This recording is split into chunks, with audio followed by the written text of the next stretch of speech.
Hey, hey, holy mackerel, no doubt about it.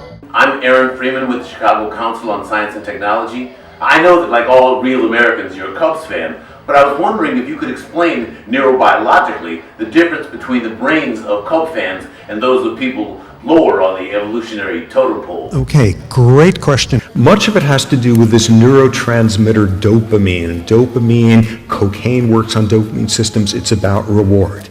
That's what people used to think.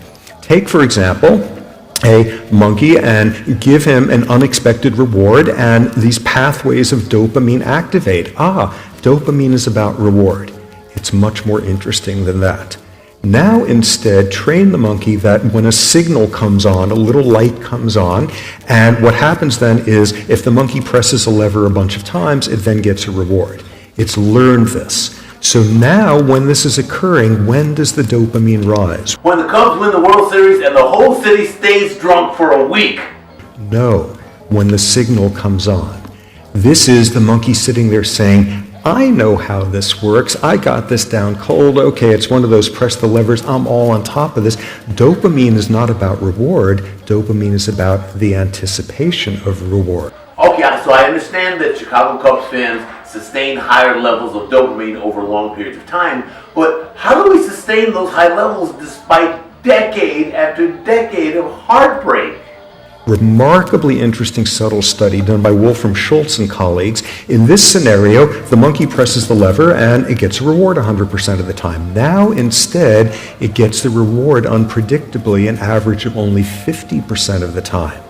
What happens then to dopamine when the signal comes on? It goes through the roof. What have you just added into the equation? The word maybe. Like maybe this year. Nothing drives us to do stuff, to work in a goal-directed way than a maybe thrown in there, and it's that cusp, that fulcrum that gets generating. The psychologists who run Las Vegas have understood this forever. And what we see here is the exact same principle in the neurochemistry of another species. So what's unique about us in that regard? Just the incredible extent with which we are willing to delay the lag time between the signal and the lever pressing and when the reward comes, and we have entire ideologies and theologies built around the reward will come in the afterlife, the reward will come unto the generations after you. This is unique. Please join me in saying thank you to Dr. Sapolsky. Thank you. Thank you so much for watching. Please like, comment. I post every Thursday, so subscribe if you'd like some more science videos.